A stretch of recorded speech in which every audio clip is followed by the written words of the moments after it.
Which of the following are single user operating system? DOS, Unix, Linux और window. तो single user operating system आपका DOS होता है यहाँ पे, डिस्क ऑपरेटिंग सिस्टम। इसके अलावा आपका यूनिक्स, लाइनेक्स और विंडो, ये सारे मल्टी यूजर ऑपरेटिंग सिस्टम है, multi user operating system. Next है which of the following are real time system? तो रियल टाइम सिस्टम ऐसे सिस्टम होते हैं जो कि वेरी फास्ट होते हैं, क्विकली रिस्पॉन्ड करते हैं, क्विकली रिस्पॉन्ड। और यहाँ पे मेन कॉन्सेप्ट होता है टाइम कंस्ट्रेंट का, टाइम कंस्ट्रेंट। तो विद इन टाइम फ्रेम इनको एग्जीक्यूट होना पड़ता है, नहीं तो आपका सिस्टम भी फेल हो सकता है अगर उस टाइम स्लॉट में ये एग्जीक्यूट ना हो। तो यहाँ अब railway reservation system, online railway reservation system, ये एक रियल टाइम सिस्टम नहीं होता। तो यहाँ पे डिले चल सकता है, कोई डिले होने से कोई आपका सिस्टम फेल नहीं होगा यहाँ पे।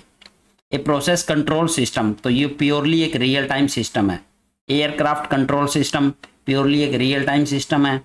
पेरोल प्रोसेसिंग सिस्टम, तो ये एक रियल टाइम सिस्टम नहीं होता, यहाँ पे भी डिले चल सकता है। तो इसका मतलब यहाँ पे आंसर हो जाएगा सेकंड और थर्ड।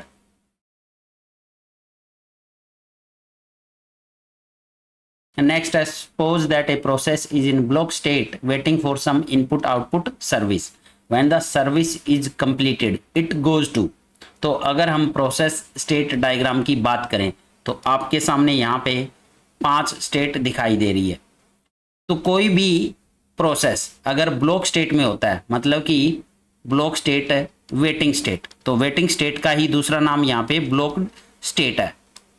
तो अगर वेटिंग स्टेट में या ब्लॉक स्टेट में अपनी सर्विस कंप्लीट कर लेता है, तो जैसे ही इनपुट आउटपुट कंप्लीट होगा इसका, तो वो कौन सी स्टेट में चला जाएगा? रेडी स्टेट में। तो यहां पे आंसर क्या आ जाएगा आपका? Ready state. नेक्स्ट है in a time sharing operating system, when the time slot given to a process is completed, the process goes from the running state to the।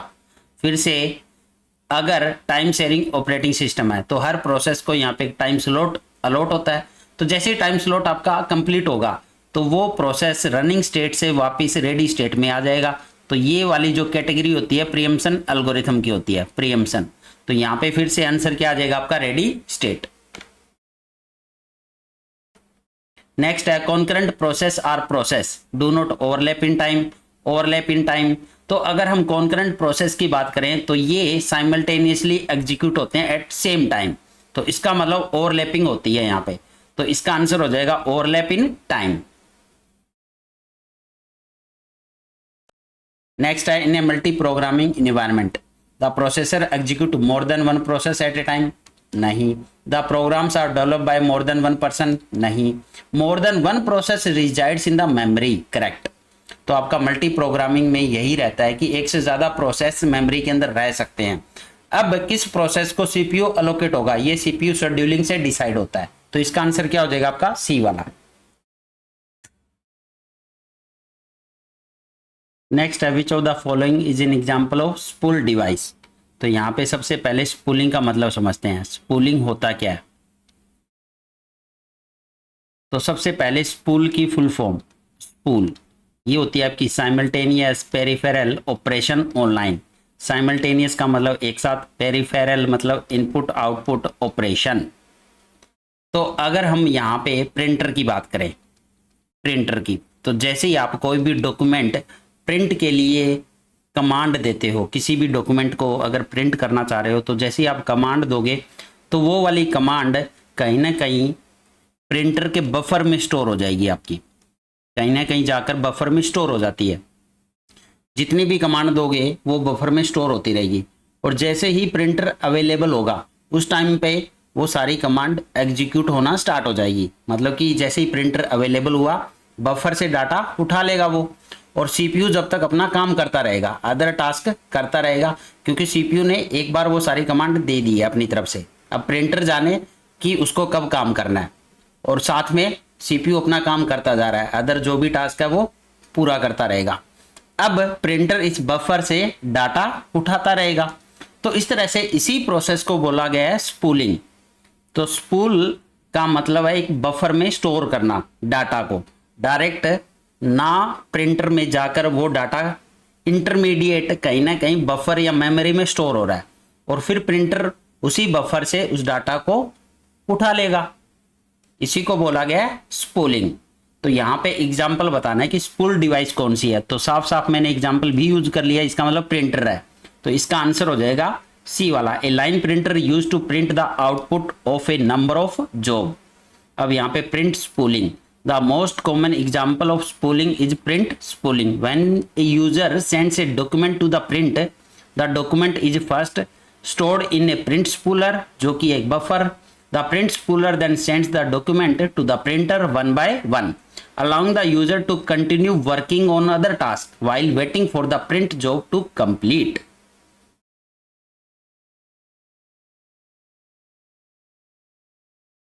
Next है consider a set of 5 process whose arrival time, CPU time and the priority are given below। तो यहाँ पे एक table है जिसमें process number, उनका arrival time, CPU time और priority given है। If the CPU scheduling policy is first come first serve, the average waiting time will be. तो यहाँ पे कौन सा एल्गोरिथम यूज हुआ आपका, फर्स्ट कम फर्स्ट सर्व। तो जो प्रोसेस पहले आएगा उसी को CPU अलोकेट हो जाएगा। तो यहाँ पे हम इसका जेंट चार्ट बना लेते हैं, जेंट चार्ट। तो सबसे पहले प्रोसेस कौन आ रहा है, देखो टाइम इक्वल टू 0। तो टाइम इक्वल टू 0 पे आपका P1 और P2 दोनों ही आ रहे हैं, बट सबसे पहले फर्स्ट कम फर्स्ट सर्व, तो P1 आया तो सबसे पहले P1 को अलोकेट हो जाएगा CPU। अब यहाँ पे जैसे ही अलोकेट होगा ये अपना पूरा काम करके ही निकलेगा। तो P1 का CPU टाइम कितना है यहाँ पे 10, तो 0 पे एंटर किया और 10 पे ये फिनिश हो गया यहाँ पे। उसके बाद P2 आया, P2 का CPU टाइम है 5, तो यहाँ पे 15 पे फिनिश हो जाएगा। फिर आपका P3 का CPU टाइम है 3, तो ये 18 पे फिनिश हो जाएगा। फिर आया आपका P4 का CPU टाइम है 20, तो ये आपका 38 पे फिनिश हो जाएगा। लास्ट में आया P5, CPU टाइम है 2, तो ये 40 पे फिनिश हो गया। अब हमें इनका वेटिंग टाइम निकालना है, एवरेज वेटिंग टाइम। तो अगर हम हर एक प्रोसेस का वेटिंग टाइम निकालें तो वेटिंग टाइम होता क्या है, वेटिंग टाइम आपका इक्वल टू होता है अलोकेशन टाइम। अलोकेशन टाइम कि CPU कब अलोकेट हुआ, allocation time minus arrival time, minus arrival time. तो यहाँ पे अगर हम प्रोसेस P1 की बात करें, P1 का वेटिंग टाइम, तो P1 को अलोकेट हुआ 0 पे, एंटर कब किया 0 पे, अराइवल टाइम 0 ही था, तो 0 माइनस 0 तो 0 ही आ जाएगा। P2 को अलोकेट हुआ 10 पे, 10 अलोकेशन टाइम है, अराइवल टाइम 0 था तो इसका वेटिंग टाइम 10 आ गया। P3 का अलोकेशन टाइम है 15 और आया कब, अराइवल टाइम है 2, तो यहाँ पे 13 आ जाएगा। P4 को अलोकेट हुआ 18 पे और अराइवल टाइम इसका था 5, तो ये भी 13 आ गया। तो लास्ट बचा P5, अलोकेट हुआ 38 पे, अराइवल टाइम था 10, तो यहाँ पे 28। तो अब इन सबको ऐड कर लो, टोटल वेटिंग टाइम आ जाएगा ये। तो ऐड करना है 10, 13 और 28, तो ये टोटल आपका आ जाएगा यहाँ पे total waiting time, total waiting time 64। तो हमें एवरेज निकालना है इसका, एवरेज वेटिंग टाइम जो कि आ जाएगा 64, टोटल नंबर ऑफ प्रोसेस 5, तो यहाँ पे बना आपका 12.8 मिली सेकेंड। तो ये आंसर हो गया, तो ए वाला आंसर हो जाएगा आपका।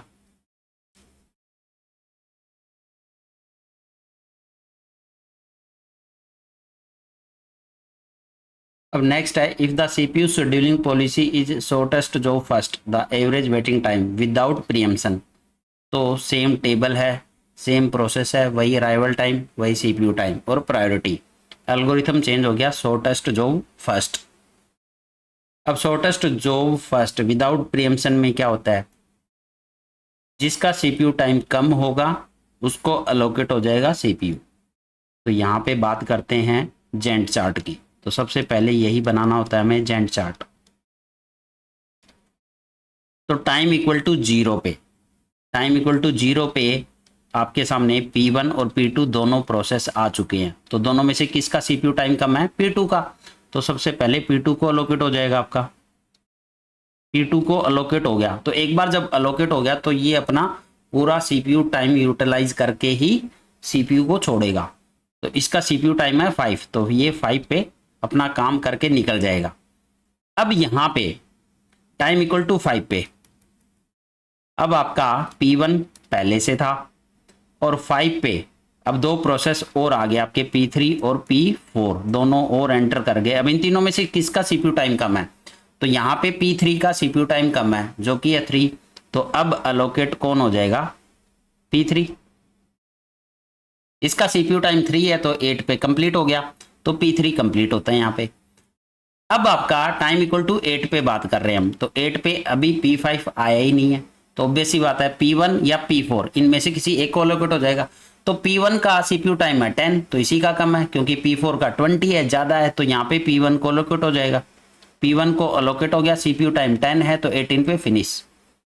अब आपका टाइम इक्वल टू 18 पे आपका बचा P4 और P5 ये भी एंटर कर गया। अब इसमें दोनों का CPU टाइम किसका कम है? P5 का। तो ऑब्वियस सी बात है ये P5 को अलोकेट हो जाएगा और ये 20 पे कंप्लीट। अब लास्ट में बचा कौन बेचारा? P4 बचा, क्योंकि सबसे ज्यादा इसी का CPU टाइम था, तो लास्ट में ही एग्जीक्यूट होगा। तो ये जेंट चार्ट बन गया। वेटिंग टाइम निकालो सबका। P1 का वेटिंग टाइम, तो P1 को अलोकेट हुआ 8 पे और अराइवल टाइम था 0, तो ये 8 आ गया।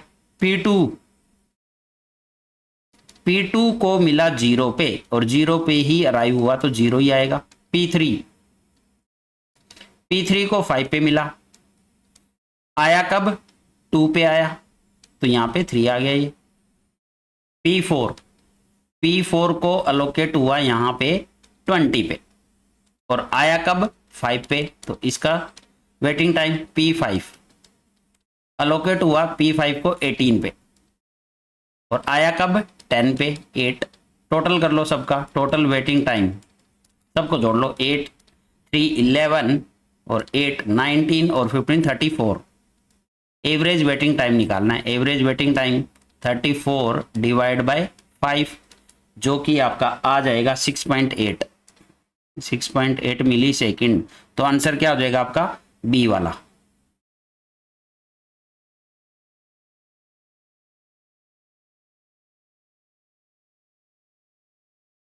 अब सेम टेबल है यहाँ पे, अब शॉर्टेस्ट जो फर्स्ट विद प्रीएम्पशन यूज करना है। तो फिर से वही चीज है, आपको टाइम इक्वल टू 0 पे आपका P1 और P2 दो प्रोसेस है, दोनों में से जिसका CPU टाइम कम होगा वो अलोकेट होगा। तो सबसे पहले जेंट चार्ट अगर बनाते हैं तो 0 पे P2 को अलोकेट हो जाएगा और ये 2 तक चलेगा, क्योंकि टाइम इक्वल टू 2 पे एक और प्रोसेस एंटर कर जाता है यहाँ पे। तो P1 पहले से है, P2 अभी रनिंग में है और एक और प्रोसेस आपका एंटर कर चुका है P3। अब इन तीनों में से किसी एक को अलोकेट होगा यहाँ पे। अब तो जिसका CPU टाइम कम होगा, तो P1 का तो 10 है, P2 अपना 2 कंप्लीट कर चुका है, तो P2 का यहाँ पे बचा है 3, P1 का बचा है पूरा 10 और P3 का भी 3 बचा है, क्योंकि 3 ही CPU टाइम है। तो इस टाइम अब दोनों का P2 और P3 का सेम आ रहा है, तो ऐसे केस में हम यूज करेंगे फर्स्ट कम फर्स्ट सर्व। तो यहाँ पे पहले कौन आया? P2, तो इस टाइम पे P2 को ही अलोकेट हो जाएगा। ये P2 अपना कंप्लीट कर लेगा, जो 3 पार्ट इसका बच गया 5 पे। अब टाइम इक्वल टू 5, अब 5 पे बात करें तो P1 पहले से था, P2 अपना कंप्लीट हो चुका है, तो P3 भी था इसमें। अब 5 पे P4 भी तो आ गया। अब इन तीनों में से किसको अलोकेट होगा? जिसका CPU टाइम कम होगा, तो किसका भी? P1 का तो 10 है, P3 का 3 है और P4 का 20 है, तो यहाँ पे P3 ही बचा कम वाला, तो P3 अलोकेट हो गया यहाँ पे। अब इसका CPU टाइम है 3, तो 5 और 3 8 पे कंप्लीट ही हो जाएगा, तो P3 का भी किस्सा खत्म। अब 8 पे टाइम इक्वल टू 8 पे P1 है और P4 है, क्योंकि P5 आएगा 10 पे, अब P1 और P4 में से P1 का CPU टाइम है 10, तो यहाँ पे P1 को एलोकेट हो जाएगा, बट होगा कब तक, 10 तक ही, क्योंकि 10 पे आपका P5 भी एंटर कर गया। तो इस टाइम पे P5 का CPU टाइम है 2, तो भाई सबसे कम इसी का है, तो अब इसको एलोकेट हो जाएगा, P1 प्रीएम्प्ट हो जाएगा। यहाँ पे P1 अपना 2 ही पार्ट कंप्लीट कर पाया, 8 अभी उसका रहता है, तो यहाँ पे अब P5 एलोकेट हो जाएगा, सबसे कम है 2, तो ये तो अपना कंप्लीट होकर ही निकलेगा। तो P5 अब कंप्लीट हो चुका है, तो अब 2 ही प्रोसेस बचे हैं, P4 और P1। तो टाइम इक्वल टू 12 पे P1 का 8 है, P4 का 20 है, तो ऑब्वियस सी बात है P1 को ही तो एलोकेट होगा, 8 है वो अपना पूरा कर लेगा 20 पे। अब लास्ट में बचा कौन, बेचारा फिर से P4, जिसका है 20, तो 40 पे ही कंप्लीट होगा। तो ये आपका जेन चार्ट बन चुका है। अब वेटिंग टाइम निकालो सबका। P1 का वेटिंग टाइम, P1 को एलोकेट हुआ एक तो 8 पे, तो 8 पे एलोकेट हुआ, अराइवल टाइम था 0, दोबारा फिर 10 पे प्रीएम्प्ट हो गया और एलोकेट हुआ 12 पे, तो कितना वेट करना पड़ गया, 12 माइनस 10, तो यहाँ पे आंसर आ जाएगा ये 8 और ये 2 आपका 10, इसका वेटिंग टाइम। P2 का वेटिंग टाइम, P2 को एलोकेट हो गया था 0 पे ही, और ये 5 पे कंप्लीट ही हो गया, तो इसको तो वेट ही नहीं करना पड़ा, 0 माइनस 0 0। P3 को एलोकेट हुआ 5 पे और P3 आया था 2 पे, तो 5 माइनस 2 आपका 3। अब आपका P4 को एलोकेट हुआ यहाँ पे 20 पे और आया था बेचारा 5 पे, तो ये आपका 15। और लास्ट में बचा कौन, P5 को एलोकेट हुआ 10 पे और आया कब था, P5 10 पे ही आया था, तो इसका तो 0 आ गया। सबको टोटल कर लो, टोटल वेटिंग टाइम निकल जाएगा। टोटल वेटिंग टाइम तो यहाँ पे 10, 3 13 और 15 और 28, तो यहाँ से हमें मिल गया 28 और इसका एवरेज वेटिंग टाइम निकाल लो, तो 28 अपॉन 5, तो आपका आ जाएगा 5.6 मिली सेकेंड, आंसर आ गया। तो आपका सी आंसर हो जाएगा, ये सी वाला आंसर आपका 5.6 मिली सेकेंड। तो शॉर्टेस्ट जो फर्स्ट विद प्रीएम्पशन, तो यहाँ पे आपको टाइम का ध्यान रखना है बस, तो काफ़ी इंपॉर्टेंट है एग्जाम के पॉइंट ऑफ व्यू से, क्योंकि यहीं पे गड़बड़ होती है। तो टाइम स्लॉट को ध्यान में रखते हुए आपको प्रीएम्प्ट करते रहना है और ऐसे प्रोसेस को प्रीएम्प्ट करना है जिसका सीपीयू टाइम कम हो।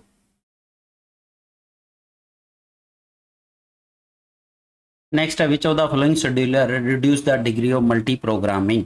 तो फिर से अगर हम प्रोसेस स्टेट डायग्राम की बात करें, तो जो भी प्रोसेस आपके न्यू स्टेट में होते हैं, जो भी प्रोसेस न्यू स्टेट में है, न्यू स्टेट से रेडी स्टेट में लेकर आना, ये काम होता है आपका लॉन्ग टर्म शेड्यूलर का। तो लॉन्ग टर्म शेड्यूलर क्या करता है, यहाँ जितने भी आपके प्रोसेस है जो कि जॉब पूल कहलाते हैं, यहाँ पे ये क्या कहलाता है आपका जॉब पूल। इस जॉब पूल से प्रोसेस को रेडी स्टेट में लेकर आना किसका काम होता है, लॉन्ग टर्म शेड्यूलर का। और ये जॉब पूल कहाँ होती है, आपकी सेकेंडरी मेमोरी में, और ये जो रेडी क्यू है ये आपकी मेन मेमोरी में रहती है। तो सेकेंडरी मेमोरी से मेन मेमोरी में लेकर आना किसका काम होता है, लॉन्ग टर्म शेड्यूलर का। तो ये रिड्यूस नहीं करता है डिग्री ऑफ मल्टी प्रोग्रामिंग को, क्योंकि ज़्यादा से ज़्यादा प्रोसेस को लेकर आता है। लॉन्ग टर्म शेड्यूलर क्या करता है, ज़्यादा से ज़्यादा प्रोसेस को रेडी क्यू में लेकर आता है, ताकि आपका जो सीपीयू है वो आइडल ना हो सके। सीपीयू की एफिशिएंसी को बढ़ाने के लिए, सीपीयू के थ्रूपुट को बढ़ाने के लिए ज़्यादा से ज़्यादा नंबर ऑफ प्रोसेस को रेडी क्यू में लेकर आता है आपका लॉन्ग टर्म शेड्यूलर। तो ये रिड्यूस नहीं कर रहा, जबकि क्या कर रहा है, ये इंक्रीज कर रहा है डिग्री ऑफ मल्टी प्रोग्रामिंग को। नेक्स्ट आता है शॉर्ट टर्म शेड्यूलर। तो शॉर्ट टर्म शेड्यूलर क्या करता है, रेडी क्यू से रनिंग स्टेट में लेकर आने का काम शॉर्ट टर्म शेड्यूलर करता है। तो ये भी रिड्यूस नहीं कर रहा है। अब नेक्स्ट बात करते हैं मिड टर्म शेड्यूलर की। तो मिड टर्म शेड्यूलर क्या करता है, कोई भी प्रोसेस अगर रनिंग स्टेट में है और वहां पे वो प्रोसेस सस्पेंड हो जाता है, या फिर उसको इनपुट आउटपुट के लिए वेटिंग स्टेट में जाना पड़े, तो एक टाइप से वो सस्पेंड ही हो गया आपका, और कुछ टाइम के लिए वो सस्पेंड रहेगा वहां पे। तो अब उस प्रोसेस को मेन मेमोरी से निकाल कर उसकी जगह दूसरे प्रोसेस को लेकर आने का काम कौन करता है, मिड टर्म शेड्यूलर। तो एक टाइप से ये क्या कर रहा है, स्वैपिंग कर रहा है। मिड टर्म शेड्यूलर क्या करता है, swapping, process in process out. तो उस सस्पेंडेड प्रोसेस को कुछ टाइम के लिए मेन मेमोरी से स्वैप आउट कर देगा और उसकी जगह दूसरे प्रोसेस को ले आएगा। और जैसे ही उस प्रोसेस की जो सस्पेंशन है वो फिनिश होती है तो दोबारा से उस प्रोसेस को वो रेडी क्यू में लेकर आता है और फिर रनिंग क्यू में। तो इस तरह से मिड टर्म शेड्यूलर क्या कर रहा है, एक टाइप से रिड्यूस कर रहा है डिग्री ऑफ मल्टी प्रोग्रामिंग को। तो नंबर ऑफ प्रोसेस को कम करने का काम कौन करता है यहाँ पे, मिड टर्म शेड्यूलर, क्योंकि ये स्वैपिंग करता है। तो इसका आंसर क्या हो जाएगा आपका, सी।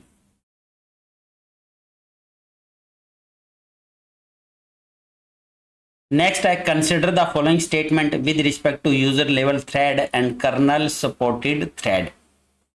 तो ये काफी इंपॉर्टेंट है एग्जाम के पॉइंट ऑफ व्यू से, बहुत बार पूछा जाता है ये। तो आपको यूजर लेवल थ्रेड और कर्नल सपोर्टेड थ्रेड के बारे में पता होना चाहिए। तो यहाँ पे कुछ पॉइंट्स हैं। अब यूजर लेवल थ्रेड की बात करें तो these are implemented by the user और kernel thread are implemented by operating system. Operating system does not recognize user level thread. Kernel thread are recognized by operating system. Implementation of user thread is easy और जबकि kernel thread is complicated. Context switch time is less और context switch time is more in kernel level thread. Context switch require no hardware support और hardware support is needed in kernel level thread. और user level thread की बात करें, if one user level thread perform blocking operation then entire process will be block, जबकि kernel level thread में ऐसा नहीं होता है। If one kernel thread perform blocking operation then another thread can continue execution. तो ये सारे के सारे पॉइंट्स आपके इंपॉर्टेंट है, इन्हीं पॉइंट से आपका क्वेश्चन पूछा जाता है। तो यहाँ पे अब ट्रू बताना आपको, which of the above statement are true. तो वन बाय वन यहाँ पे स्टेटमेंट देख लेते हैं। फर्स्ट कह रहा है context switching is faster with kernel supported thread. तो यहाँ पे कॉन्टेक्स्ट स्विचिंग टाइम मोर, तो ये खुद कह रहा है कि कर्नल लेवल थ्रेड में जो कॉन्टेक्स्ट स्विच टाइम होता है वो ज़्यादा होता है। तो इसका मतलब वो फास्टर नहीं हुआ। कर्नल सपोर्टेड थ्रेड कैसे फास्टर होगा, फिर कॉन्टेक्स्ट स्विच टाइम ज़्यादा लग रहा है तो इसका मतलब वो स्लो होता है। तो पहली वाली स्टेटमेंट फॉल्स होगी आपकी। दूसरी, for user level thread A system call can block the entire process. तो भाई यूजर लेवल थ्रेड में तो ऐसे ही होता है, a system call can block the entire process. तो ये आपकी स्टेटमेंट ट्रू है। नेक्स्ट है kernel supported threads can be schedule independently. तो ये स्टेटमेंट फिर से आपकी ट्रू है, क्योंकि जितने भी कर्नल सपोर्टेड थ्रेड है वो शेड्यूल हो सकते हैं यहाँ पे इंडिपेंडेंटली। नेक्स्ट है user level threads are transparent to the kernel. तो यहां पे ट्रांसपेरेंट का मतलब है does not aware, does not aware. तो ये याद रखना आपको, एक मीनिंग है छोटा सा ट्रांसपेरेंट का। तो अब इस स्टेटमेंट को पढ़ते हैं। User level thread are does not aware, या फिर जो कर्नल होता है, तो अब इसका मतलब समझते हैं कि user level threads are transparent to the kernel, या फिर kernel level thread does not aware about user level threads. तो भाई कर्नल लेवल थ्रेड को पता ही नहीं होता यूजर लेवल थ्रेड के बारे में, तो ये स्टेटमेंट तो ट्रू हुई ना। फिर ट्रांसपेरेंट का मतलब है डज नॉट अवेयर, तो कर्नल लेवल थ्रेड जानता ही नहीं यूजर लेवल थ्रेड को। तो अब आपकी स्टेटमेंट ट्रू कितनी हो चुकी है आपकी, सेकंड, थर्ड और फोर्थ। तो इसका आंसर हो जाएगा ए वाला।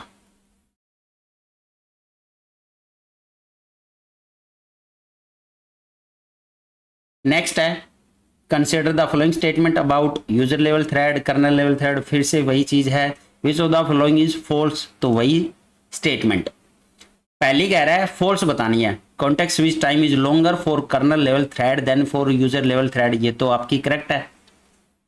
User level thread do not need any hardware support, ये भी आपकी करेक्ट है। Related kernel level thread can be schedule on different processor in a multi processor system, ये भी आपकी करेक्ट है, क्योंकि सारे के सारे शेड्यूल होते हैं independently. Blocking one kernel level thread block all related thread, तो ये वाली स्टेटमेंट आपकी फॉल्स है, क्योंकि if one kernel thread perform blocking operation then another thread can continue execution. तो यहाँ पे फॉल्स हो जाएगी आपकी डी वाली। तो फिर से यही स्टेटमेंट है जहां से आंसर आपको मिल जाएगा। नेक्स्ट है a process execute the following code. तो यहाँ पे फॉर लूप का यूज है और साथ में एक फोर्क। तो ये फोर्क किस लिए यूज होती है? To create a new process. Fork वाली जो कॉल है ये क्या करती है? To create a new process, एक नया प्रोसेस क्रिएट करेगी। तो फॉर लूप आपका कितनी बार रन होगा? i इक्वल टू 0 से स्टार्ट हुआ, i लेस देन n और i प्लस प्लस, तो 0 से स्टार्ट हो रहा है, तो इसका मतलब n number of time run होगा ये, n टाइम्स। तो जितनी बार आपकी फोर्क कॉल रन होगी उतने ही नंबर ऑफ प्रोसेस यहाँ पे जनरेट होंगे। तो यहाँ पे अब फोर्क कॉल कितनी बार रन हो रही है? n number of time. तो यहाँ पे अगर हम बात करें टोटल नंबर ऑफ प्रोसेस कितने क्रिएट होंगे? टोटल नंबर ऑफ प्रोसेस, फिर इसका डायरेक्ट एक फॉर्मूला होता है 2 की power n, n number of time मतलब 2 की power n number of process create होंगे, जिसमें एक पेरेंट प्रोसेस रहेगा आपका, एक पेरेंट प्रोसेस प्लस में चाइल्ड प्रोसेस। अब ये पूछ रहा है कि total number of child process कितने क्रिएट होंगे? तो भाई पेरेंट को माइनस कर दो, टोटल है 2 की पावर n, पेरेंट को माइनस कर दिया 2 की पावर n माइनस 1, तो आंसर हो जाएगा बी वाला। नेक्स्ट है which of the following is the most suitable scheduling scheme in a real time operating system. तो यहाँ पे रियल टाइम ऑपरेटिंग सिस्टम की बात करें तो ऐसे में अगर कोई प्रोसेस जिसकी प्रायोरिटी ज़्यादा, हायर प्रायोरिटी वाला प्रोसेस आ जाए तो वहाँ पे उसको प्रायोरिटी दी जाती है रियल टाइम ऑपरेटिंग सिस्टम में। लोअर प्रायोरिटी वाले प्रोसेस को यहाँ पे प्रीएम्प्ट किया जाता है, उसकी जगह पे हायर प्रायोरिटी वाले प्रोसेस को शेड्यूल किया जाता है। तो अब अगर हम बात करें राउंड रोबिन की तो इसमें ऐसा नहीं होगा, क्योंकि इसमें तो सबको इक्वली मौका मिलेगा, क्योंकि एक टाइम क्वांटा यहाँ पे डिफाइन किया जाता है। तो हर प्रोसेस की बारी आएगी तो हायर प्रायोरिटी वाले को यहाँ पे नंबर नहीं मिलेगा। तो राउंड रोबिन तो यहाँ पे मोस्ट सुटेबल नहीं है। और फर्स्ट कम फर्स्ट सर्व ये तो बिल्कुल नहीं हो सकता, जो पहले आया पहले उसको शेड्यूल होगा। प्रिएम्प्टिव शेड्यूलिंग तो ये वाली यहाँ पे मोस्ट सुटेबल है। तो जैसे ही आपका हायर प्रायोरिटी वाला आएगा उस केस में उसको लोअर वाले को प्रीएम्प्ट कर दिया जाएगा और हायर वाले को प्रायोरिटी दे दी जाएगी यहाँ पे। तो आंसर हो जाएगा सी वाला।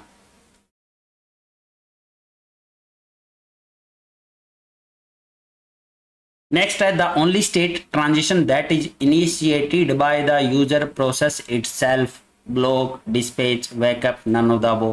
तो आपका आंसर है डायरेक्ट यहाँ पे ब्लॉक। तो जो यूजर प्रोसेस है वो अपने आप ब्लॉक को ही इनिशिएट कर सकता है। एक यही एक स्टेट ट्रांजिशन है जो खुद यूजर अपने आप कॉल करता है। नेक्स्ट है round robin CPU scheduling as the time quantum is increase the average turn around time. तो इसका आंसर हो जाएगा वेरीज इरेगुलरली। तो टाइम क्वांटा जैसे इंक्रीज करोगे आप तो वहां पे जो एवरेज टर्न अराउंड टाइम आएगा वो वेरी करेगा हर बार, कभी इंक्रीज भी हो सकता है, कभी डिक्रीज भी हो सकता है, कभी आपका रिमेन कांस्टेंट भी हो सकता है। तो आंसर हो जाएगा डी वाला। नेक्स्ट है which of the following scheduling algorithm gives minimum average waiting time. तो इसका तो साफ साफ आंसर दिखाई दे रहा है आपका शॉर्टेस्ट जॉब फर्स्ट। तो इन चारों में या किसी भी शेड्यूलिंग एल्गोरिथम में जो मिनिमम एवरेज वेटिंग टाइम है वो shortest job first algorithm provide करता है। नेक्स्ट है in which of the following scheduling policy does context switching never take place. तो यहाँ पे अगर राउंड रोबिन की बात करें तो राउंड रोबिन में टाइम क्वांटा डिफाइन होता है। तो यहाँ पे हर प्रोसेस को उतना ही टाइम स्लॉट मिलता है जितना टाइम क्वांटा है, फिर वो प्रीएम्प्ट हो जाता है, फिर नेक्स्ट प्रोसेस, फिर वो फिर से प्रीएम्प्ट हो जाएगा, फिर नेक्स्ट प्रोसेस। तो यहाँ पे कॉन्टेक्स्ट स्विचिंग सबसे ज़्यादा होती है राउंड रोबिन। तो इसमें तो कॉन्टेक्स्ट स्विचिंग होती है, हमें बताना है किसमें नहीं होती। Shortest job first non pre-emptive, तो यहाँ पे कॉन्टेक्स्ट स्विचिंग नहीं होगी अब इस वाले में, नॉन प्रीएम्प्टिव है ये। नेक्स्ट आपका प्रीएम्प्टिव, तो इसने तो नाम ही यूज कर लिया प्रीएम्प्टिव, तो इसमें भी आपकी क्या होगी, यहाँ पे कॉन्टेक्स्ट स्विचिंग होगी। प्रीएम्प्टिव प्रीएम्पशन होगा, हायर प्रायोरिटी वाला आ गया तो लोअर वाले को उड़ा दिया जाएगा यहाँ पे, तो इसमें भी आपकी कॉन्टेक्स्ट स्विचिंग होती है। नेक्स्ट है फर्स्ट कम फर्स्ट सर्व, तो इसमें आपका नहीं होगा कॉन्टेक्स्ट स्विचिंग, तो इसमें कोई प्रीएम्पशन नहीं होता यहाँ पे। तो आंसर क्या हो जाएगा आपका, सेकंड एंड फोर्थ। नेक्स्ट है, suppose that a process spends a fraction p of its time in input output wait state with n number of process in memory at once, the probability that all n process are waiting for input output.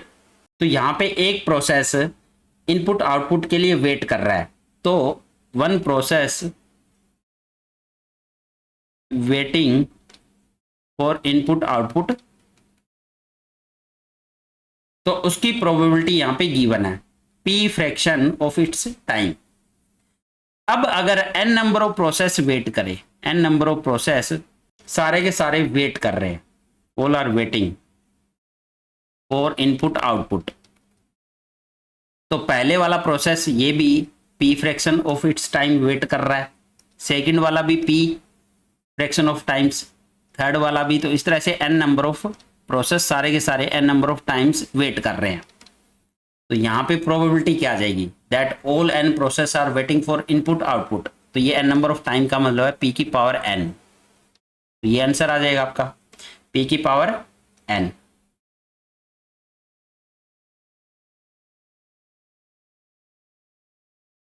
Next आपका pre-emptive scheduling is the strategy of temporarily suspending A running process. तो यहाँ पे अगर हम फिर से बात करें, प्रीएम्प्टिव शेड्यूलिंग में क्या होता है, किसी भी प्रोसेस को सस्पेंड कर दिया जाता है टेम्परेरी। अब वो सस्पेंड कब कर दिया जाता है, अगर हायर प्रायोरिटी वाला वहाँ पे प्रोसेस आ गया। मान लो प्रोसेस P1 रन हो रहा था, इसका CPU टाइम था 10 मिली सेकेंड, अब रनिंग में P1 है और इसने अपना 3 मिली सेकेंड ही कंप्लीट किया है। अब 3 मिली सेकेंड जैसे ही कंप्लीट हुआ, यहाँ पे एक प्रोसेस और एंटर कर गया P2 जिसकी प्रायोरिटी ज़्यादा थी, तो इस टाइम पे P1 सस्पेंड हो जाएगा, तो P1 यहाँ आ जाएगा और P1 की जगह पे कौन चला जाएगा, P2।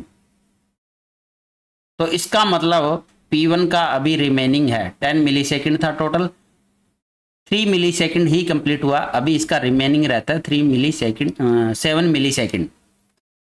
तो इसका मतलब ये सस्पेंड हुआ है before the CPU time slice expire. इसका CPU टाइम अभी एक्सपायर नहीं हुआ था, कंप्लीट नहीं हुआ था, इससे पहले ही सस्पेंड कर दिया गया इसको। तो इसका आंसर हो जाएगा ए वाला।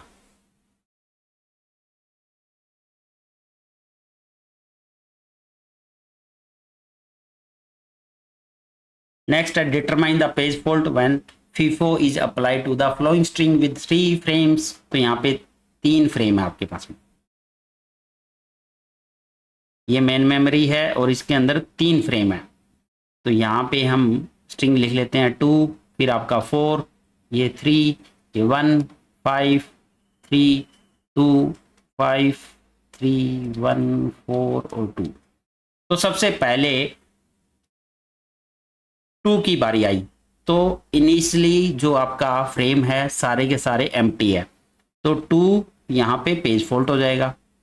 तो इनिशियली आपको तीनों ही पेज फॉल्ट मिलेंगे क्योंकि कोई पेज है ही नहीं इसमें, ये आपका 4, ये आपका 3, तो तीनों ही आपके पेज फॉल्ट है यहाँ पे। अब जैसे ही 1 आता है तो 1 इसमें नहीं है, तो इसका मतलब ये भी पेज फॉल्ट होगा। पेज फॉल्ट तो होगा बट अब पेज रिप्लेसमेंट भी होगा यहाँ पे। तो कौन से पेज को रिप्लेस करेगा, फर्स्ट इन फर्स्ट आउट। सबसे पहले कौन आया, इन तीनों में से 2 आया, तो ठीक 2 को रिप्लेस कर देगा, तो 1, 4 और 3। अब 5 आया, 5 भी इसमें नहीं है, फिर से पेज फॉल्ट होगा, किसको रिप्लेस करेगा, जो पहले आया। अब 1, 3, 4 में से पहले कौन आया, 4 आया, तो ये आपका 1, ये 4, 4 की जगह 5 और ये आपका 3। अब 3 यहाँ पे मिल चुका है इसमें, तो ये तो हिट हो जाएगा।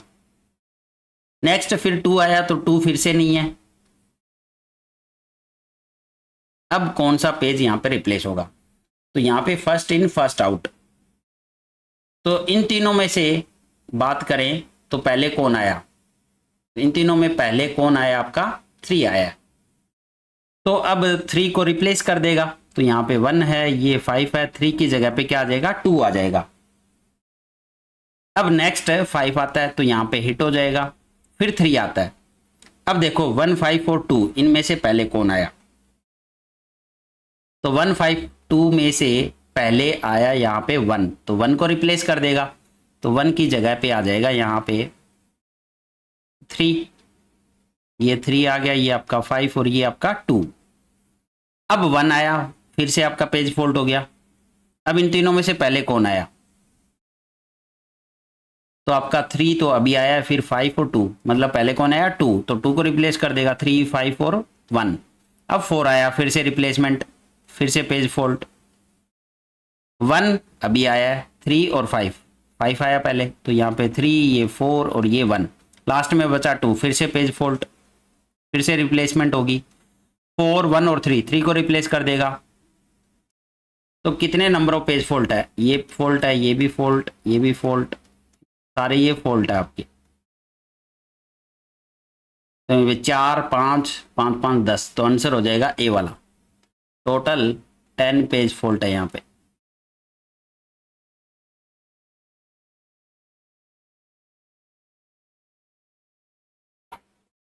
नेक्स्ट है, consider the following page address stream frequency by executing the program by 3 frames. तो यहाँ पे फिर से 3 फ्रेम है और ये आपके पेज रेफरेंस गिवन है।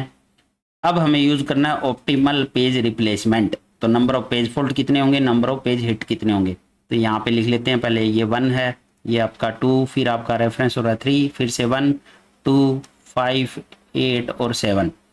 तो यहाँ पे टोटल कितने हैं, 1 2 3 4 5 6 7 और 8। तो यहाँ पे जो टोटल आएगा पेज फोल्ड और पेज हिट का, वो क्या आएगा, 8 आएगा। तो पहला तो यही है कि इनमें देख लो टोटल किसमें 8 नहीं बन रहा, तो इसमें आपका 9 बन रहा है, तो ये ऑप्शन नहीं होगा। इसमें आपका 11 बन रहा है, ये भी ऑप्शन नहीं होगा। तो आंसर आपका सी और डी में से होगा। तो अब इसको प्रोसेस कर लेते हैं, ऑप्टिमल पेज रिप्लेसमेंट। तो ऑप्टिमल पेज रिप्लेसमेंट में रहता है कि आपका कौन सा पेज रिप्लेस होता है, तो ऐसे ही पेज को रिप्लेस किया जाता है जो नियर फ्यूचर में यूज नहीं होगा। तो चलो इसको देखते हैं कि नियर फ्यूचर में कैसे पता लगाएं कौन सा पेज यूज नहीं हो रहा, उसको रिप्लेस करेंगे। तो सबसे पहले तो ये सारे एम्प्टी है, तो 1 ये पेज फोल्ट है, तो सारे के सारे पेज फोल्ट ही मिलेंगे आपको। ये 1 ये 2 ये भी आपका पेज फोल्ट है, 1 2 और ये आपका 3। अब यहाँ पे पेज हिट हो गया, तो ये भी आपका पेज हिट हो जाएगा। अब 5 की बारी आती है, तो 5 अब पेज फोल्ट हो गया। अब रिप्लेस कौन सा होगा, तो यहाँ पे नियर फ्यूचर में देखो 8 और 7 यूज हो रहे हैं, तो मतलब आपका 1 2 और 3 तीनों ही यूज नहीं हो रहे। तो अब रिप्लेस किसको करें, तीनों ही नहीं हो रहे, तो आपको ऐसे में फर्स्ट जो आया उसको रिप्लेस कर देना है। तो 1 आया था सबसे पहले, तो 1 को रिप्लेस कर दो यहाँ पे, तो 1 की जगह पे 5 आ जाएगा, ये आपका 2 और ये आपका 3। अब नेक्स्ट टाइम फिर से आपका पेज फोल्ट हो जाएगा। अब नियर फ्यूचर में फिर से हमें 5 2 और 3, क्योंकि 7 ही है, 5 2 3 है ही नहीं, तो हमें इन्हीं में से रिप्लेस करना होगा। तो अब फिर से देख लो पहले कौन आया इनमें से, तो पहले आया है 2 अभी, क्योंकि 5 तो अभी आया है। इन तीनों में से पहले कौन आया 2, तो इसको रिप्लेस कर दो। क्योंकि जहां पे भी ऐसा केस आ जाए ना, तो हम यूज करते हैं फर्स्ट कम फर्स्ट सर्व वाला, फर्स्ट इन फर्स्ट आउट कह लो, या फिर फर्स्ट इन फर्स्ट आउट। तो यहाँ पे अब 5 है, 2 की जगह 8 आ जाएगा, ये 3, फिर से 7 आया, तो फिर से पेज फोल्ट हो गया। तो अब रिप्लेस कौन होगा, 5 8 और 3 तो बचा है।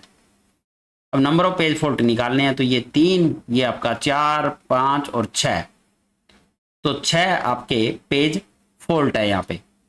और पेज हिट कितने हो जाएंगे, 2 हो जाएंगे, तो आंसर हो जाएगा डी वाला।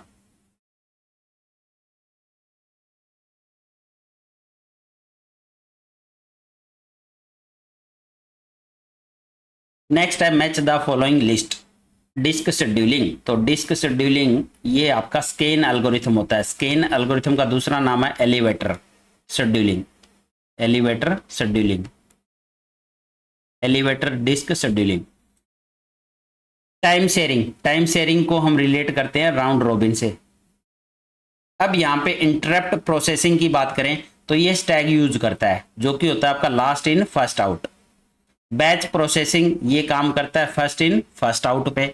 तो सारे के सारे मैच हो चुके हैं, तो आंसर आ जाएगा आपका सी वाला।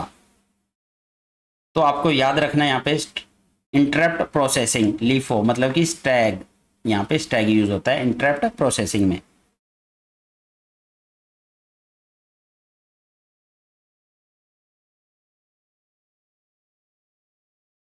नेक्स्ट है मैच द फॉलोइंग लिस्ट। तो सबसे पहले आपका नेक्स्ट फिट। अब नेक्स्ट फिट आपका क्या होता है, it choose the hole from the list from the place where it left off last time while searching hole. तो आपका ये रिलेट करेगा थर्ड से। अब बड़ी सिस्टम क्या होता है, buddy system the memory is divided into a number of small size memory and required number of memories are allocated to the needed segment. तो ये आपका 1 से रिलेट कर जाएगा। तो यहाँ पे देखो ए का 3 और बी का 1। अब बी का 1 यहाँ पे और यहाँ पे, बट ए का 3 इसमें। तो यहाँ पे आंसर आपको समझ आ रहा होगा, ना तो ये आंसर है, ना ये है, ना ये है। आंसर क्या बचा आपका, डी वाला।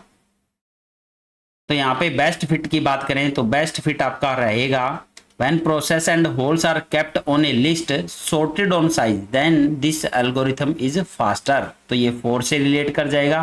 और फर्स्ट फिट ये आपका when process and holes are kept on a list sorted by address then this algorithm is faster। तो आपका आंसर क्या हो जाएगा यहाँ पे, डी वाला।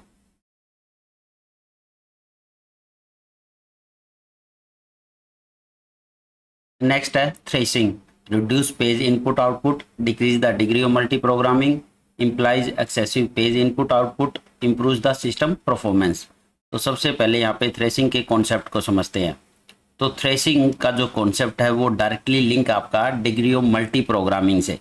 अब यहाँ पे डिग्री ऑफ मल्टी प्रोग्रामिंग का मतलब क्या है, आपके पास में जो रैम होती है या फिर मेन मेमोरी कह लो, तो रैम के अंदर ज़्यादा से ज़्यादा प्रोसेस को लेकर आना, ये कहलाता है आपका डिग्री ऑफ मल्टी प्रोग्रामिंग। क्योंकि ज़्यादा से ज़्यादा प्रोसेस होंगे तो वहाँ पे सीपीयू यूटिलाइजेशन भी क्या होगा, मैक्सिमम होगा। क्योंकि बहुत सारे ऐसे प्रोसेस है जो इनपुट आउटपुट के लिए कॉल करते हैं। तो जिस टाइम पे इनपुट आउटपुट ऑपरेशन के लिए वो प्रोसेस कॉल करते हैं, अगर रैम के अंदर प्रोसेस बहुत ज़्यादा कम होंगे तो उस टाइम पे आपका जो सिस्टम है वो आइडल हो जाएगा, मतलब कि वो कुछ काम नहीं करेगा। तो ऐसे केस में आपका सीपीयू यूटिलाइजेशन भी क्या हो गया, रिड्यूस हो जाएगा, उसका जो थ्रूपुट है वो भी कम हो जाएगा। तो ऐसे केस में हम क्या करते हैं, सारे के सारे प्रोसेस को हम मेन मेमोरी या रैम में लेकर आते हैं। तो जो प्रोसेस होता है वो अपने आप में एक बहुत बड़ा होता है, इसका साइज बड़ा होता है। तो सारे के सारे प्रोसेस को लेकर आना अपने आप में एक कॉम्प्लेक्स टास्क है यहाँ पे। तो हम क्या करते हैं, यहाँ पे प्रोसेस को डिवाइड करते हैं पेजेस में, और इन प्रोसेस के कुछ पेजेस को हम लेकर आते हैं फिर मेन मेमोरी में या फिर रैम में। जैसे मान लो प्रोसेस आपका पहला प्रोसेस है, इसका पेज नंबर P1, दूसरा प्रोसेस है इसका भी पेज नंबर P1। तो सभी प्रोसेस के पेज नंबर 1 को हम मेन मेमोरी में लेकर आते हैं यहाँ पे। अब मान लो सीपीयू ने यहाँ पे डिमांड की P1 पेज की, किसी भी प्रोसेस के पेज नंबर P1 की, तो P1 यहाँ पे प्रेजेंट है तो डायरेक्टली वो एक्सेस कर सकते हैं यहाँ पे। अब मान लो सीपीयू ने पेज नंबर 2 की डिमांड की, किसी भी प्रोसेस के पेज नंबर 2 की, तो वो पेज यहाँ पे प्रेजेंट नहीं है। अब मान लो किसी अनदर प्रोसेस के भी पेज नंबर 2 की डिमांड की, वो भी यहाँ पे नहीं है। तो इस तरह से ऐसे पेज जो इसके अंदर नहीं है, अगर सीपीयू उनकी डिमांड करता है, ठीक है, मान लो अब पेज 3 की डिमांड कर रहा है, वो भी यहाँ पे नहीं है, पेज 4 की डिमांड कर रहा है, वो भी नहीं है। तो ऐसे केस में क्या होता है, जो ऑपरेटिंग सिस्टम है, जैसे मान लो किसी पेज का P2 इसके अंदर नहीं है, तो वो P1 को क्या करेगा, स्वैप आउट करेगा और इसकी जगह पे कौन सा पेज लेकर आएगा, P2 लेके आएगा। तो यहाँ पे क्या हो रहा है, आपका स्वैपिंग हो रहा है। यहाँ पे क्या कर रहा है ऑपरेटिंग सिस्टम, स्वैपिंग।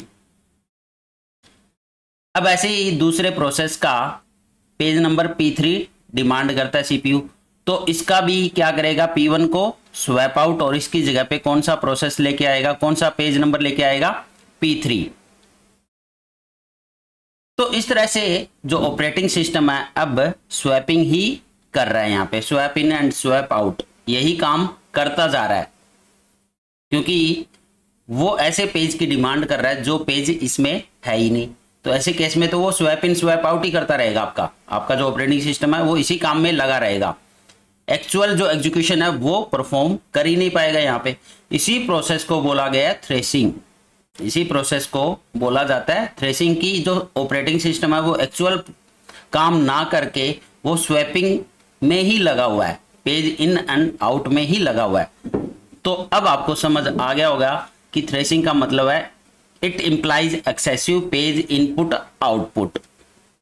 तो thrashing occur when a process spends more time swapping pages in and out of memory than executing resulting in excessive page input output operation. तो ज्यादा टाइम कहां स्पेंड कर रहा है वो, पेज इन एंड आउट में, other than executing. तो इसी को बोला गया है थ्रेसिंग। तो it implies excessive page input output operation. ये आपका डिक्रीज नहीं करता है, decrease the degree of multi programming. Threshing तो जबकि इंक्रीज करता है डिग्री ऑफ मल्टी प्रोग्रामिंग को, और रिड्यूस भी नहीं कर रहा पेज इनपुट आउटपुट को, क्योंकि पेज इनपुट आउटपुट को तो ये इंक्रीज कर रहा है यहाँ पे, एक्सेसिव पेज इनपुट आउटपुट। तो यहाँ से आपको आंसर समझ आ गया होगा। इंप्रूव द सिस्टम परफॉर्मेंस, तो यहाँ से डायरेक्ट आपका आंसर मिल रहा है सी वाला। नेक्स्ट है the data block of a very large file in the Unix file system are allocated. तो यहाँ पे जो फाइल है वो वेरी लार्ज फाइल है। अब यूनिक्स फाइल सिस्टम में कैसे अलोकेट करेंगे डाटा ब्लॉक को, कॉन्टिग्यूअस एलोकेशन या लिंक्ड एलोकेशन या इंडेक्स एलोकेशन या an extension of index allocation. तो यहाँ पे अगर हम यूनिक्स फाइल सिस्टम की बात करें तो वेरी लार्ज फाइल को कैसे स्टोर किया जाता है, an extension of index allocation. तो यहाँ पे आंसर हो जाएगा डी। अब ये इंडेक्स एलोकेशन होता क्या, extension of index allocation. In the Unix file system, very large files are managed using a method that extends index allocation. This method uses an inode structure to store the address of the data block. तो inode structure का use किया जाता है to store the address of data block. The inode contains pointers that can directly point to the data block for smaller file. तो यहाँ पे smaller file के लिए जो inode पॉइंटर है वो डायरेक्टली पॉइंट करते हैं आपके डाटा ब्लॉक को। बट जब लार्ज फाइल की बात आती है, जब फाइल आपकी लार्ज हो, तो ये inode contain pointers to the indirect block which in turn point to the data block. तो यहाँ पे अब आइनोड एक टाइप से यहाँ पे इनडायरेक्ट ब्लॉक को पॉइंट कर रहे हैं। अब उन इनडायरेक्ट ब्लॉक में उनका एड्रेस है डाटा ब्लॉक का। This method can include single indirect, double indirect and even triple indirect block to manage very large file efficiently। तो ये होता है एक्सटेंशन ऑफ इंडेक्स एलोकेशन। तो आपका जो सिंगल इनडायरेक्ट है इसमें एक ही आइनोड पॉइंटर होगा, डबल इनडायरेक्ट में दो आइनोड पॉइंटर रहेंगे, और ट्रिपल इनडायरेक्ट ब्लॉक में आपके 3 आइनोड पॉइंटर रहेंगे। लास्ट में जाकर आपको डाटा ब्लॉक मिलेगा यहाँ पे।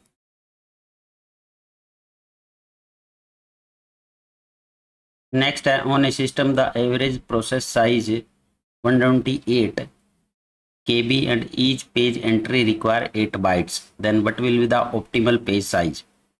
तो यहाँ पे ऑप्टिमल पेज साइज बताना है। तो इसका अगर हम फॉर्मूला देखें, ऑप्टिमल पेज साइज का होता है √2SE। तो S का मतलब आपका प्रोसेस साइज और E का मतलब है पेज एंट्री साइज। तो डायरेक्ट आपको ये फॉर्मूला है, आप यहाँ पे सोल्व कर सकते हो 2 × S। तो यहाँ पे प्रोसेस का साइज कितना है 128 KB किलो बाइट इंटू ई का साइज है 8 बाइट। तो ये बाइट में गिवन है, इसको सोल्व कर लेते हैं। यहाँ पे ये 2 × अब 128 होता आपका 2 की पावर 7 गुना किलो बाइट है, तो इसको बाइट में कन्वर्ट कर लो, 2 की पावर 10 गुना 8 बाइट, तो 2 की पावर 3 हो जाएगा। ये पूरा पूरा बाइट में कन्वर्ट हो गया अब आपका। अब यहाँ पे ये आ जाएगा आपका 2 की पावर 21 ये बाइट। अब इसको हम लिख सकते हैं यहाँ पे 2 गुना 2 की पावर 20 बाइट। तो ये क्या आ जाएगा आपका √2 × 2 की पावर 10 बाइट। अब √2 की वैल्यू क्या होती है आपकी 1.448 गुना में 2 की पावर 10 बाइट। तो यहाँ पे अगर इसको सोल्व करेंगे, मैथमेटिक्स है यहाँ पे और कुछ नहीं है, ये आपका हो सकता है यहाँ पे 1448 डिवाइड बाय 1000 हो जाएगा, डेसिमल हटा दिया, और 2 की पावर 10 ऑलमोस्ट आपका 1000 के बराबर ही है ये, और ये बाइट। तो यहाँ से ये कैंसिल आउट हो गया, तो आंसर क्या आ गया आपका 1448 बाइट। तो आंसर क्या आ जाएगा आपका बी वाला।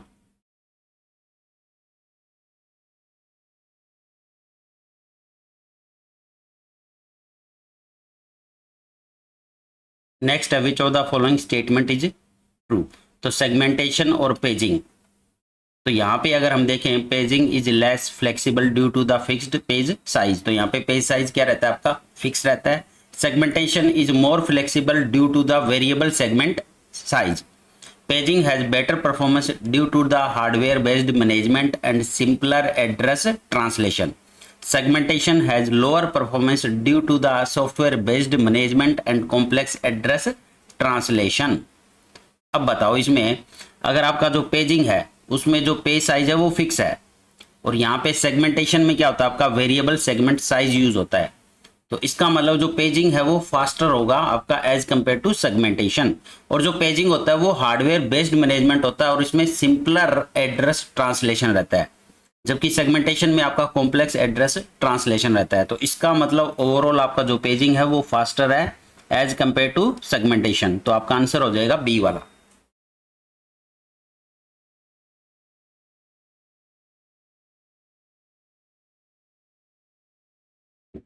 नेक्स्ट है consider a system with 80% hit ratio, 50 nanosecond time search the associative register, 750 nanosecond to access the memory, find the effective access time.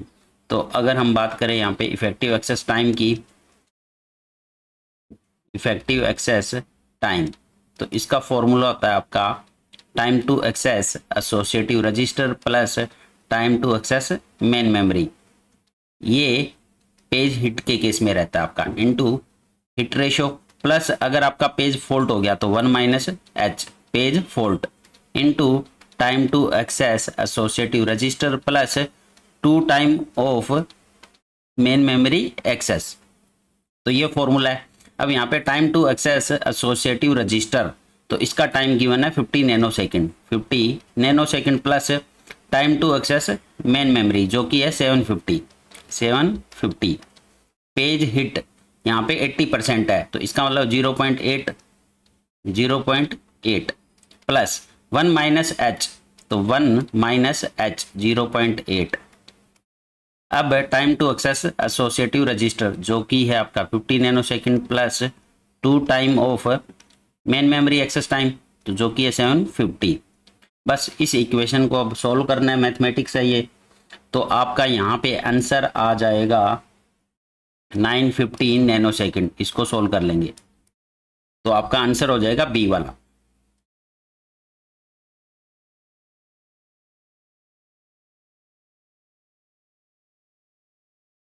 Next है in memory hierarchy moving from register to hard disk which of the following are false. Memory size increase, cost per unit decrease, access time decrease या none of the above. तो अगर हम memory hierarchy की बात करें तो सबसे top में आता है आपका रजिस्टर, उसके बाद cache memory, main memory, magnetic disk, optical disk और मैग्नेटिक टेप। तो यहाँ पे फ्रॉम टॉप टू बॉटम जो एक्सेस टाइम है वो इंक्रीज होता है और कैपेसिटी भी क्या होती है इंक्रीज होती है, और कॉस्ट क्या होती है आपकी रिड्यूस होती है। यहाँ पे कॉस्ट पर यूनिट क्या होती है रिड्यूस। तो which of the following are false, तो यहाँ पे फॉल्स बताना है। तो ये कह रहा है कि memory size increase from top to bottom, तो मेमोरी साइज आपका इंक्रीज हो रहा है यहाँ पे, ऑब्वियस सी बात है। मैग्नेटिक टेप का जो साइज है वो ज्यादा होता है as compare to register. Cost per unit decrease, तो कॉस्ट पर यूनिट भी क्या हो रही है आपकी डिक्रीज हो रही है from top to bottom. Access time decrease, ये आपका गलत है क्योंकि एक्सेस टाइम इंक्रीज होता है फ्रॉम टॉप टू बॉटम, तो इसका आंसर हो जाएगा आपका सी वाला।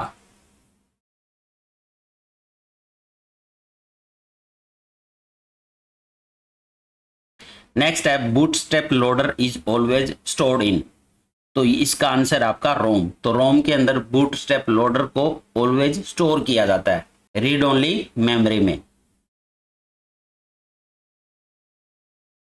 नेक्स्ट आपका है signal is a virtual interrupt which is created by which of the following. तो signal is a virtual interrupt, तो सिग्नल कौन क्रिएट करता है यहाँ पे, हार्डवेयर, ऑपरेटिंग सिस्टम या पीसीबी या टीएलबी। तो यहाँ पे आंसर आ जाएगा ऑपरेटिंग सिस्टम। तो ऑपरेटिंग सिस्टम सिग्नल जनरेट करता है एज ए वर्चुअल इंटरप्ट।